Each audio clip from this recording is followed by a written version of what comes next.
श्रीमद् भागवत महापुराण, जिसमें आपने गजेंद्र मोक्ष की कथा सुनी।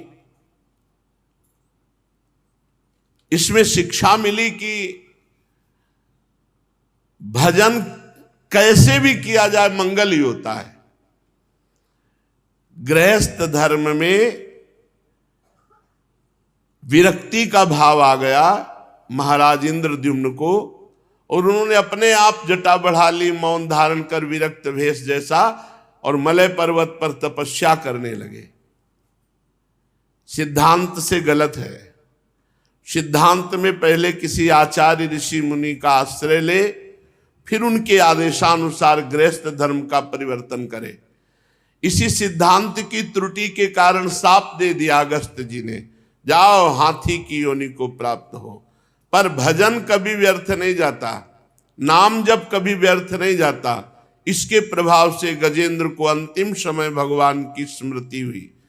जब समझ लिया कि अब बस मरने ही वाला हूं, उसी समय भगवान आए और ग्राह को भी और गजेंद्र को भी, दोनों का उद्धार किया।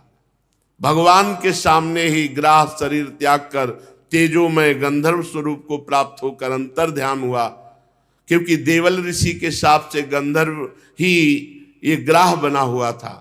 और गजेंद्र ने भी शरीर त्याग किया और चतुर्भुज नारायण रूप पार्षद रूप धारण करके भगवान के वैकुंठ धाम को गया।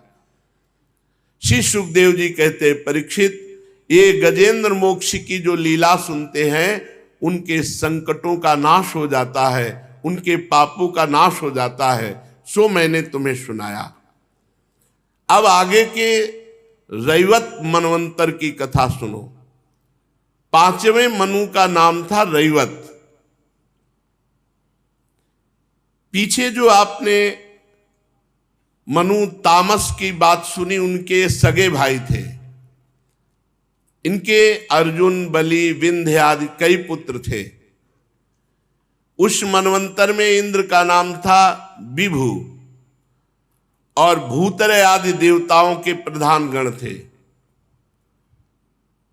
हिरण्यरोमा, वेदशिरा, ऊर्ध्वबाहु आदि सप्त ऋषि थे। उनमें शुभ्र ऋषि की पत्नी का नाम था विकुंठा। उन्हीं के गर्भ से भगवान ने अवतार धारण किया वैकुंठनाथ के रूप में। भगवान स्वयं वैकुंठनाथ के रूप में हरि अवतरित हुए। जब लक्ष्मी देवी ने प्रार्थना की तो भगवान ने लक्ष्मी देवी के रहने के लिए श्री वैकुंठ धाम की रचना की। ये वैकुंठ धाम सर्वश्रेष्ठ है। उन वैकुंठनाथ के कल्याण में गुण और प्रभाव का 3रे स्कंद में वर्णन किया है, जब जय विजय को शनकादि ने शाप दिया था। भगवान के वैकुंठनाथ के गुणों का वर्णन करने में तो वो भी समर्थ नहीं है जो पृथ्वी के एक एक कण को गिन ले। वो गिन सकता हो कोई ऐसा कि धूल के एक एक कण को गिन ले, लेकिन वो भगवान की महिमा का पार नहीं पा सकता। ऐसे भगवान वैकुंठनाथ हैं। 6ठे मनु चक्षु के पुत्र चाक्षुष थे। उनके पूर्व पुरुष शुद्युम्न आदि कई पुत्र थे, और इंद्र का नाम था मंत्रद्रुम, और प्रधान देवगण थे आप्य आदि। उस मनवंतर में हविष्यमान और वीरक आदि सप्त ऋषि थे। जगतपति भगवान ने उस समय वैराज की पत्नी संभूति के गर्भ से अजित नाम का अवतार धारण किया। भगवान अजित, और समुद्र मंथन कराकर देवताओं को अमृत पिलाया। कच्छपावतार धारण करके मंदराचल की मथानी के आधार बने। राजा परीक्षित ने पूछा, भगवान समुद्र मंथन करना है तो बहुत कठिन बात है। समुद्र का मंथन हो जाना,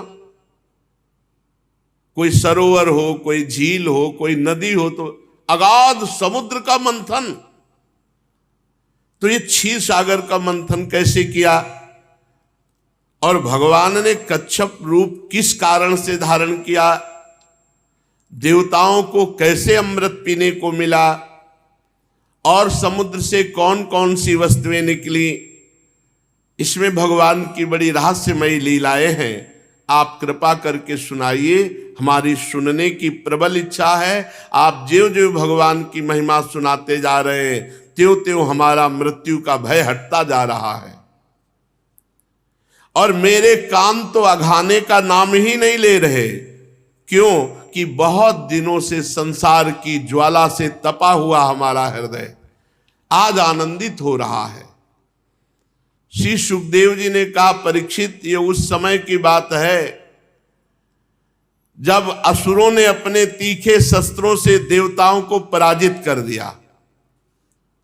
युद्ध में बहुत से देवता मारे गए, बहुत से घायल हो गए, रणभूमि में गिरे। तीनों लोग भयभीत हो गए, देवराज इंद्र श्रीहीन हो गए, यज्ञ यागादि धर्म कर्मों का लोप हो गया, चारों ओर दुर्दशा ही दुर्दशा, दैत्यों का बोलबाला। वरुण देवता, इंद्र देवता, इन सब की दुर्दशा, क्योंकि बड़े बड़े दैत्यों, बलवान दैत्यों ने सब परास्त कर दिया।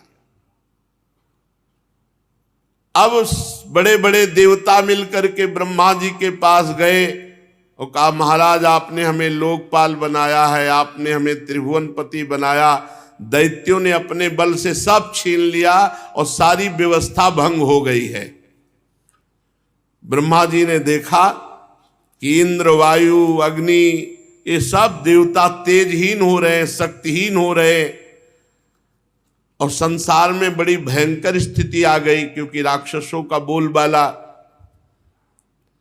और असुर इसके विपरीत खूब फल फूल रहे। ब्रह्मा जी ने तत्काल मन एकाग्र किया और भगवान का स्मरण किया, समाधि में पहुंच गए। थोड़ी देर बाद समाधि से बाहर हुए और मुस्कुराते हुए बोले, देवताओं, मैं अर्थात ब्रह्मा, भगवान शंकर, तुम लोग असुर, दैत्य, मनुष्य, पशु, पक्षी, वृक्ष, स्वेदज, समस्त प्राणी भगवान के एक अंश से रचे गए हैं।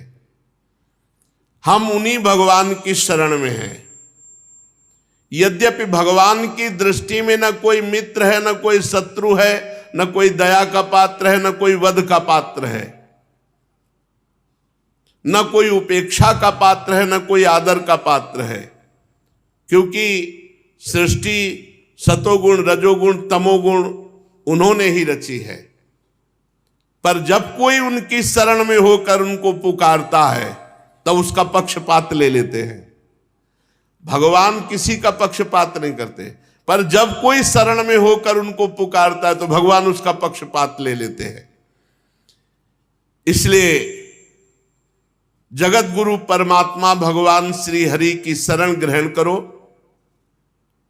वही हमें उपाय बताएंगे कि दैत्यों से कैसे जीतेंगे। भगवान ब्रह्मा जी देवताओं को साथ लेकर भगवान अजित के निज धाम वैकुंठ लोक में गए। वहां जाने पर कुछ नहीं दिखाई दिया, वैकुंठ में जाने पर कुछ नहीं दिखाई दिया किसी भी देवता को। तब ब्रह्मा जी ने स्तुति की, वैकुंठ में पहुंचने पर भी कुछ नहीं दिखाई दिया। जैसे वृंदावन आने पर भी आप क्या देख पा रहे हैं, यहां दिव्य लीला हो रही। ब्रह्मा जी ने स्तुति की, अविक्रियम सत्यम अनंतमाद्यम गुहाशयम निष्कल मप्रतर्कम मनोग्रयानम वचसा निरुक्तम नमामहे देववरम वरेण्यम। हे निर्विकार परमात्मा, हे सत्य भगवान, हे अनंत भगवान, हे आदि पुरुष, हे सबके हृदय में अंतर्यामी रूप से विराजमान अखंड अतर्क, आपको नमस्कार है। मन जहां जहां जाता है, ये साधक के लिए बहुत बढ़िया बात है, पकड़ ले। मन जहां जहां जाता है उसी उसी रूप में वहां आप पहले से ही विद्यमान हैं। इसलिए जहां जहां मन जाए वहीं भगवत भाव करके प्रणाम करो, मन एकाग्र होने लगेगा। देख लेना आप, किसी से भी द्वेष हो, मन जल रहा हो, उसको बार बार प्रणाम करो, मन शांत हो जाएगा। दोष दर्शन मत करना आंतरिक, किसी से भी द्वेष घृणा हो रही हो, हृदय जल रहा हो, तो उसको प्रणाम करो। हे प्रभु आप ही हो, मैं जान नहीं पा रहा, नाथ आपको प्रणाम है, आपका द्वेष खत्म हो जाएगा। जहां जहां मन जा रहा है वहीं वहीं भगवान की भावना से प्रणाम करो, मन एकाग्र हो जाएगा। देख लो, करके देख लेना। मन जहां जहां जाता है वहां वहां आप पहले से ही विद्यमान रहते हैं। प्रभु वाणी आपका वर्णन नहीं कर सकती, आप सबके आराधनीय स्वयं प्रकाश है। हम सब आपके चरणों में नमस्कार करते हैं। आप ही प्राण हैं, आप ही मन हैं, आप ही बुद्धि हैं, और आप अहंकार के ज्ञाता हैं। इंद्रियां और उनके विषय दोनों ही आपके द्वारा प्रकाशित होते हैं, पर जो आपसे विमुख है तो यही प्राण, यही मन, यही बुद्धि, यही अहंकार, यही इंद्रिया, यही विषय उसे फंसाकर दुर्गति करते हैं। अज्ञान छा जाता है जो आपसे विमुख है, और जो आपके सन्मुख है उनमें ज्ञान प्रकाशित हो जाता है। तो यही प्राण, यही मन, यही बुद्धि, यही अहंकार, यही इंद्रिया, यही विषय भगवत प्राप्ति का हेतु हो जाते हैं। समझो, भगवान के सन्मुख होना, भगवान का नाम जप करना, भगवान की शरण में होना, सब मंगल हो जाता है। प्रकृति के विकार मरने जीने वाले शरीर से अज्ञान के कारण ममता होती, इस शरीर से। और इस शरीर से जिसकी ममता है वो भगवत भाव से रहित होता है, उसमें भगवत भाव नहीं होता। शरीर की ममता वाले में, देह भाव वाले में भगवत भाव नहीं होता, और भगवत भाव वाले में देह भाव नहीं रहता। जीव के दोनों पक्ष, अविद्या और विद्या, ये आप में नहीं है। आप विद्या और अविद्या दोनों से परे हैं। आप अविनाशी सुख स्वरूप हैं। प्रभु हम आपकी शरण ग्रहण करते हैं। ये जीव माया से मोहित होकर अपने वास्तविक लक्ष्य से भटक गया है। सब भटके हुए, कोई बिरला ऐसा है जो भगवान में चित्त जोड़े, नहीं तो भगवान से चित्त हटकर संसार में ही लगा है। संसार में चित्त लगने का मतलब है भटकना। ऋषिगण, बड़े बड़े देवता, बड़े बड़े सत्वगुण संपन्न, ये बाहर भीतर सब जगह खोजते रहते हैं आपको, पर आपकी कृपा के बिना वो आपको नहीं प्राप्त कर सकते। जैसे हम वैकुंठ में आ गए पर वैकुंठ में कुछ नहीं दिखाई दे रहा, आपकी कृपा से ही देखा जा सकता है पक्का। यही प्रिया प्रीतम खेल रहे, यही है, पर देखो कहां दिखाई दे रहे। वैकुंठ पहुंच गए, वैकुंठ में पहुंच गए ब्रह्मा जी, पर वहां कुछ नहीं दिखाई दिया।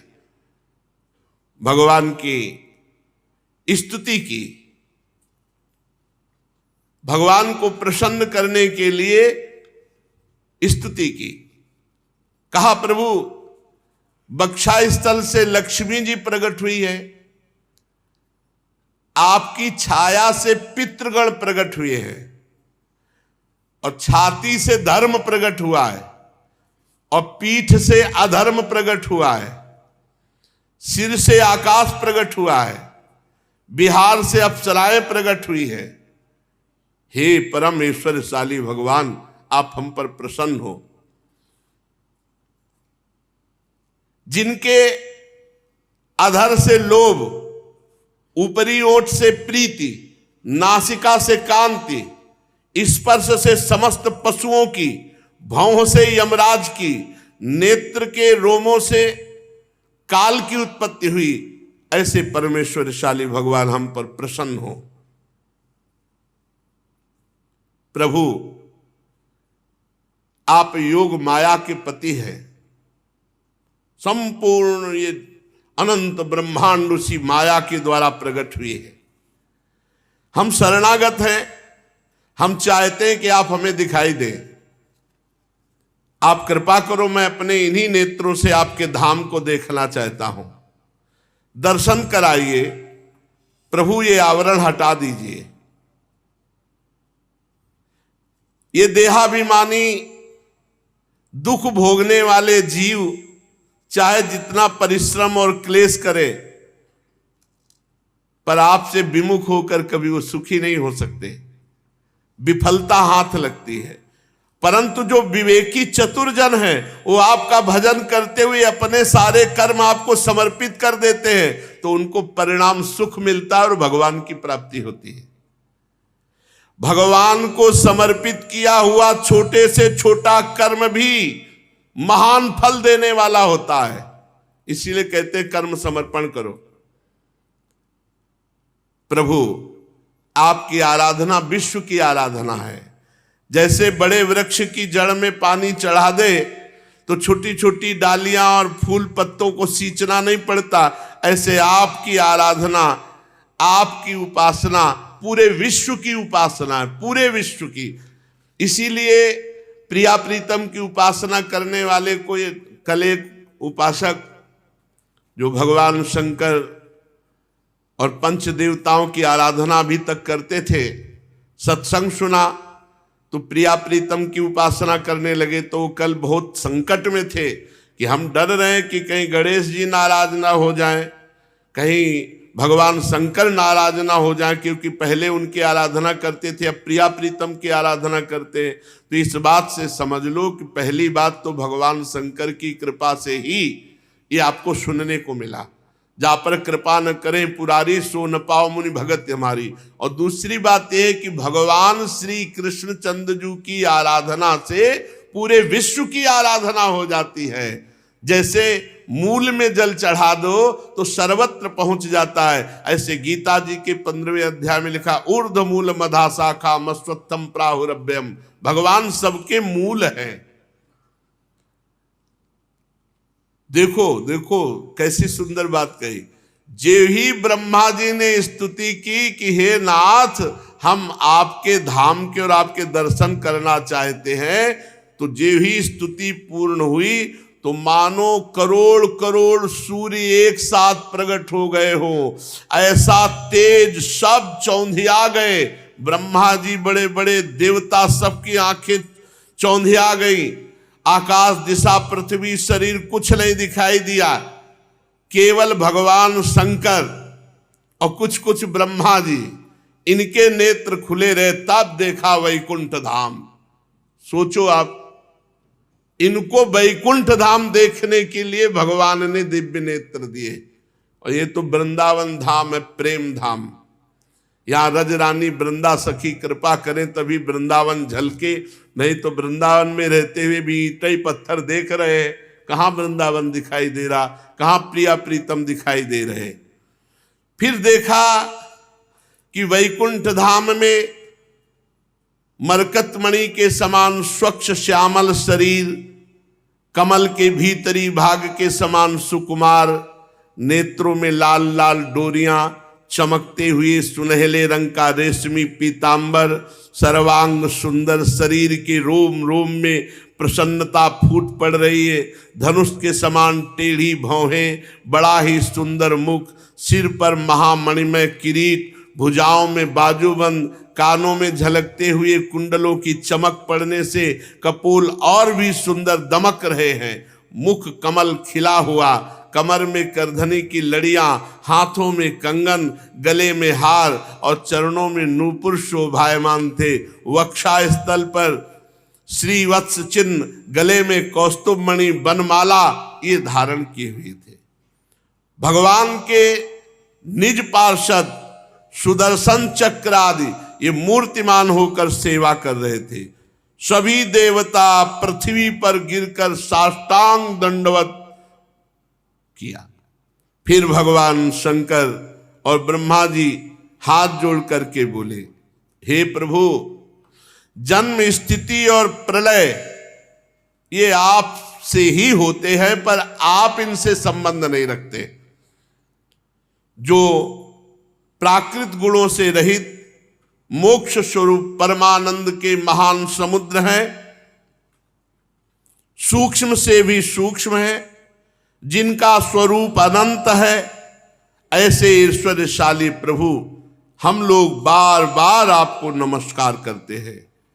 हे पुरुषोत्तम, अपना कल्याण चाहने वाले साधक को वेदोक्त एवं पांचरात्रोक्त विधि से आपके स्वरूप की उपासना करनी चाहिए। प्रभु, विश्वमय स्वरूप में आप व्याप्त हैं, पर आपकी कृपा के बिना कोई नहीं देख सकता। जैसे हम वैकुंठ में पहुंच गए, पर आपकी कृपा के बिना ना वैकुंठ देख पाए और ना आपको। परम स्वतंत्र, आदि मध्य अंत रहित और आदि मध्य अंत युक्त इस माया से इस संसार की रचना करते हैं। इसलिए विवेकी पुरुष शास्त्र ज्ञान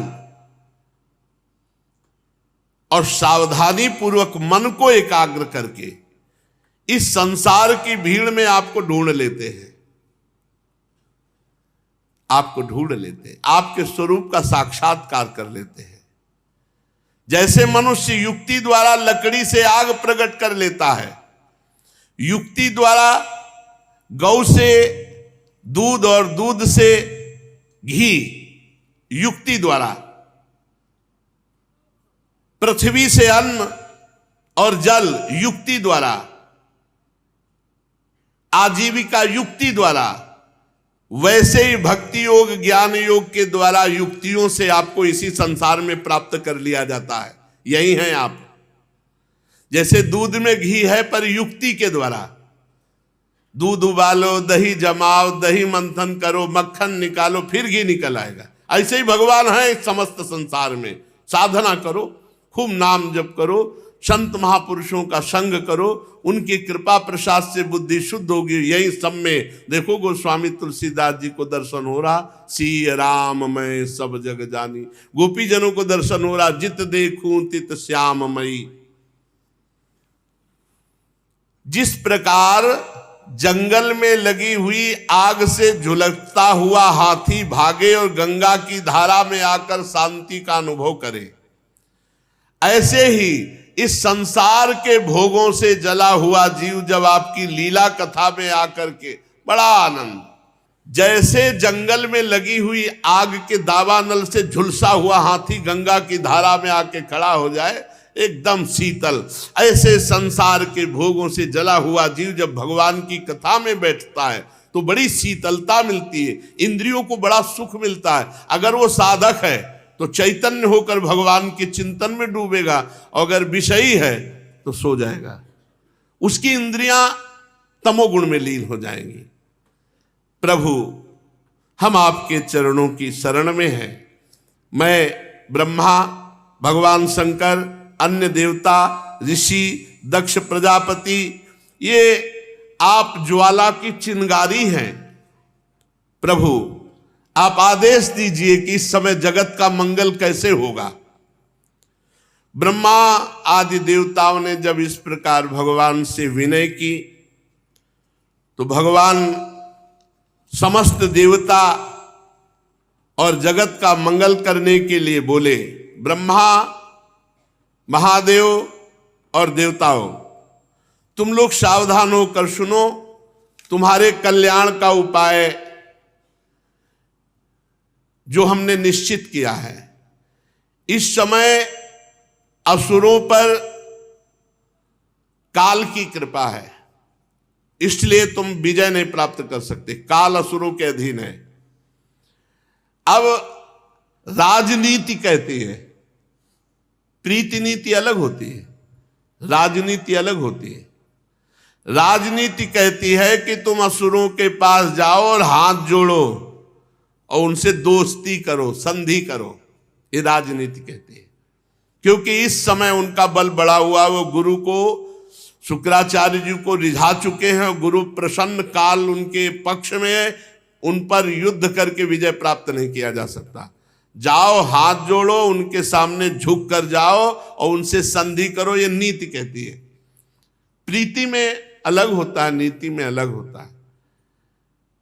जब विभीषण जी आए तो भगवान ने राजनीति की रक्षा करने के लिए सुग्रीव से पूछा कि क्या किया जाए, ये विभीषण आया है। उन्होंने कहा, प्रभु उत्तम बात तो यह है कि तत्काल इसको बांध लिया जाए, क्योंकि ये रावण का भाई है और मुझे तो ऐसा लगता है कि ये भेद लेन पठवा दस सीसा राखी बांध, इसको बांध दिया जाए, ये भेद लेने आया है। तो भगवान ने जो कहा, सखा नीति तुम नीक विचारी, नीति तो बढ़िया कही लेकिन प्रीति रीति के खिलाफ है। मम परम शरणागत भयहारी, ये मेरी शरण में आया है। अगर ये तुम्हारी नीति के अनुसार, बढ़िया कही तुमने नीति, अगर ये नीति मान भी ली जाए कि ये हमारे बल का रहस्य जानने आया है, तो ये क्या जान पाएगा। जगमऊ सखा निशाचर जेते, लक्ष्मण हरे निमिष मौते थे। केवल लंका में नहीं, पूरे विश्व ब्रह्मांड में जितने निशाचर पलक झपकते लक्ष्मण जी मार देंगे। ये क्या जान पाएगा हमारे बल को। और जो सभी तावा सरनाई, तो रखियो ताई प्राण किनाई। जाओ उभय भांति ते लाओ, उभय भांति दोनों तरह। अगर ये भेद लेने आया तो भी सम्मान से लाओ, और शरणागत आया तो रखियो ताई प्राण किनाई। उभय भांति ते आनो, हंसी कह कृपा निकेत। प्रीति और नीति में बड़ा अंतर। भगवान कह रहे इस समय नीति कहती है कि दैत्यों के सामने जाओ और झुको। जब शत्रु का समय बढ़ा हो तो उचित यही कि झुक के चलो चुपचाप, ये नीति कहती है। बोले हम झुकेंगे नहीं तो टूट जाओगे। बोले जाओ, हाथ जोड़ो, उनके आगे झुको, संधि करो। फिर आगे, जब अपना कार्य बनाना हो, नीति कहती है, नीति कहती है अपना कार्य बनाना हो तो शत्रु से भी हाथ जोड़ के, झुक के, मिलाप करके काम करना चाहिए। और जब काम निकल जाए तो फिर चूहे और सांप वाला बर्ताव करना चाहिए। किसी मदारी की पिटारी में सांप तो पहले से था, थोड़ी सी जगह चाहिए, उसमें से चूहा काट, उसके तो दांत काट के अंदर हो गया। अब चूहा अंदर गया तो सांप बड़ा वो भयभीत हुआ। सांप ने उससे कहा कि देखो तुम हमारे घर में आए हो, अतिथि हो, चिंता मत करो, थोड़ा छेद बड़ा कर दो, हम दोनों बाहर निकल जाएंगे, हमारा तुम्हारा कोई झंझट नहीं। बिल्कुल तुम ये मत सोचो कि तुम्हें खाएंगे,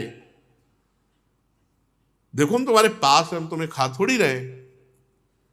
चूहे के बड़े प्रवीण दांत, बड़ा गोला काटा, और जो ही काटा कि चूहा निकल जाएगा, इतना काटा, चूहा काट के जो ही निकलने लगा, पीछे से सांप पकड़ लिया और धीरे से निकला और पहले चूहे को लील गया फिर निकल गया। तो भगवान कह रहे हैं ये नीति है, ये साधुता की प्रीति की बात नहीं है भाई। नीति और प्रीति में अंतर है। बोले देवताओं, इस समय नीति कहती है कि दैत्यों के हाथ जोड़ो, जरूरत पड़े तो पैर छू लो, मित्रता करो, और जब अपना काम बन जाए तो सांप चूहे वाला बर्ताव कर लो। ये अपने लोगों के लिए नहीं शिक्षा है। इसे कपट कहते हैं। भगवान शिक्षा दे रहे हैं, ये इस समय नीति का प्रयोग कर रहे हैं, राजनीति का प्रयोग कर रहे हैं। जैसे महाभारत में कूटनीति का प्रयोग है, बड़ी विचित्र कोटि के जाल हैं। ये प्रीति है, इसमें सीधा है, इसमें छुपाव छल कपट नहीं है।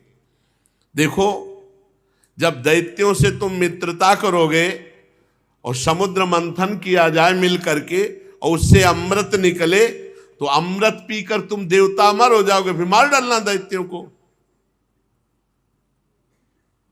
तो प्रभु क्या करना होगा अमृत मंथन के लिए? बोले क्षीर सागर में पहले लताएं औषधियां, ये हम सब बताएंगे, वो लताएं वो औषधियां सब डालो, मंदराचल की मथानी, वासुकी नाग की रस्सी, और मेरी सहायता से समुद्र मंथन करो। चलो, आलस्य प्रमाद का त्याग करो। देवताओं, विश्वास रखो, जिसके पक्ष में मैं होता हूं फल उसे मिलता है, और जो मेरे से विमुख होता है उसे श्रम क्लेश यही हाथ लगता है। असुर लोग जो जो शर्त चाहे वो शर्त स्वीकार कर लेना, शांत रहना, क्रोध मत करना, हाथ जोड़ना, झुक के रहना। भगवान ने काम बनाना हो तो शत्रु के सामने ऐसे झुक के रहो, भगवान ने आदेश किया। देखो, सबसे पहले समुद्र मंथन में कालकूट विष निकलेगा, तुम घबराना नहीं। समुद्र में और भी वस्तुएं निकलेंगी, लोभ मत करना, मैं जिसको इशारा करूं वही लेगा, और वो वस्तु ना मिले तो क्रोध मत करना, झगड़ा बीच में मत शुरू कर देना, नहीं मारे जाओगे जब तक अमृत ना निकले। भगवान ने पक्का देवताओं को किया। अब देवाधिदेव भगवान श्री हरि का आदेश, और उसी समय बैकुंठ और बैकुंठनाथ सब अंतर्ध्यान हो गए, फिर दृष्टि में नहीं आए। ये बात समझो, भगवान का ये दिव्य धाम है वृंदावन धाम, ये महापुरुषों के सामने प्रकट हुआ है। अगर हम उसी पद्धति से चलेंगे तो हमारे को भी प्राप्त होगा, और नहीं प्रकट वृंदावन पकड़े रहो, ये पहुंचा देगा दिव्य वृंदावन। प्रकट वृंदावन को पकड़े रहो, ये दिव्य वृंदावन में पहुंचा देगा। उसी समय अंतर्ध्यान हो गए सब जो थे, उसी दिशा को प्रणाम किया जिधर श्री भगवान वैकुंठनाथ। कौन उनकी लीला को समझ सके? ब्रह्मा शंकर आज बार बार उधर नमस्कार किए और अपने लोकों को चले गए। अब देवताओं के साथ देवराज इंद्र बिना अस्त्र शस्त्र के बलि जी की सभा में जब देखा दैत्य सेनापतियों ने कि बिना अस्त्र शस्त्र के वो हाथ जोड़े आ रहे हैं, तो एकदम सब खड़े हो गए और बंदी बनाने के लिए। लेकिन दैत्यराज बलि सबको रोक दिए कि पहले देख रहे हो कोई अस्त्र शस्त्र नहीं, हाथ जोड़े नम्रता से, तो बंधन में डालने की आवश्यकता क्या, बात करते हैं। उन्होंने दैत्यों को रोक दिया। देवता इंद्र के साथ बलि के समीप पहुंचे। तीनों लोकों के स्वामी बलि असुर सेनापतियों से सुरक्षित सिंहासन पर बैठे थे। नीचे खड़े होकर देवराज इंद्र, यद्यपि बहुत बुरा लग रहा था क्योंकि ये भी त्रिभुवनपति छीन लिया उनका सिंहासन, पर भगवान ने सिखाया था कि मीठे मीठे वचन हाथ जोड़ के देवराज इंद्र बड़ी मधुर वाणी से बोले कि हम दोनों मिल जाते हैं और मिल करके समुद्र मंथन करते हैं, उसमें बड़ी बड़ी दिव्य वस्तुएं निकलेंगी और अमृत निकलेगा, फिर अमृत बांट कर पी लेंगे। तो अरिष्ट नेमी संबरासुर, ये बड़े बड़े जो राक्षस थे, उन्होंने बलि जी की तरफ देखा, इशारे में कहा कि अमृत निकलेगा, बूंद देवताओं को नहीं देंगे, हम सब पी लेंगे, हाँ बोल दो। और भगवान उधर बोल चुके थे कि बूंद उधर नहीं मिलेगा, सब तुम्हें पिला देंगे, जाओ तुम हाथ जोड़ो। तो जिधर भगवान उधर ही विजय। देवता और असुरों ने आपस में संधि के दस्तखत कर लिए, समझौता हो गया, मित्रता हो गई। अब सब मिलकर अमृत के लिए, समुद्र मंथन के लिए उद्योग करने लगे। भगवान ने जो जो औषधियां लता बताई थी वो उखाड़ उखाड़ कर समुद्र में डाली गई। अब देवता और दैत्य मथानी मंदराचल पहाड़ सब उखाड़ करके पहाड़ को चलने की कोशिश किए, फिसल गया पहाड़। पहाड़ तो पहाड़ ही है, हजारों लाखों देवता दैत्य चटनी हो गए। मंदराचल पर्वत सबके उत्साह भंग हो गए कि अब तो समुद्र मंथन नहीं हो पाएगा। भगवान वहां प्रकट हुए, अजित भगवान। मंदराचल पर्वत को ऐसे उठाया, जो पिसे हुए देवता दैत्य थे अमृत दृष्टि से देखा, उनको जीवित किया। सबके हाथ पैर जो टूट गए थे वो भी सब पुनः सही हो गए। भगवान ने कहा सब उत्साह पूर्वक, अरे अभी तो कुछ नहीं हुआ, चलो। इंद्र आदि देवता भी सब हार गए थे। भगवान ने उन सबको भी शक्ति प्रदान की। पूरा समुद्र मंथन भगवान से हो रहा है। स्वर्ण का था मंदराचल पर्वत। जिन असुरों के देवताओं के कमर टूट गए, कंधे टूट गए, जांग टूट गई, मन टूट गया, भगवान ने ऐसे उठाया, मंदराचल गरुड़ पे रखा और सबको पुष्ट किया। बोले चलो वही समुद्र के समीप, तुम्हें नहीं ले चलना पड़ेगा। देखते देखते खेल खेल में भगवान ने मंदराचल को समुद्र पे उतार दिया। अब नागराज वासुकी को कहा देखो समुद्र मंथन में अमृत निकलेगा, तुमको भी पिलाएंगे, तुम रस्सी बन जाओ, लिपट। वासुकी ये नागराज है, भगवान शेष जी के भाई हैं और महान बलशाली है। वासुकी नाग की रस्सी बनाई गई। अब मंदराचल की मथानी और समुद्र मंथन के लिए उद्यत हुए। भगवान ने इशारा किया देवताओं को, मुख की तरफ लगो, मुख की तरफ। देवता मुख की तरफ लग गए। असुरों ने कहा ये तो बेइज्जती हमारी, सांप के पूंछ का निकृष्ट भाग होता है, हम पीछे थोड़ी लगेंगे, हम कोई नीची ओली हैं। छोड़ दिया, समुद्र मंथन नहीं होगा। भगवान ने देवताओं से कर लगो, विवेक का प्रयोग किया भगवान ने, यहां विवेक का। सांप के मुंह से जे भी रगड़न होगी तो विष निकलेगा, तो सब झुलसेंगे। तो भगवान ने पहले देवताओं, तो उन्होंने समझा मुख श्रेष्ठ होता है, इसीलिए देवता लगे। बोले समुद्र मंथन नहीं होगा, या तो हम मुख की तरफ लगे। भगवान ने कहा लगो लगो, मुख की तरफ लगो। देवताओं से कहा आ जाओ, पीछे आ जाओ, पीछे आ जाओ। देवता पूंछ पकड़ लिए। दैत्यों ने कहा देखो ऊंचे वंश में हमारा जन्म हुआ है, सबसे बड़े वीर हम हैं, इसलिए श्रेष्ठ भाग हमारा। भगवान ने कह दिया था जो कहे वही मानते जाना।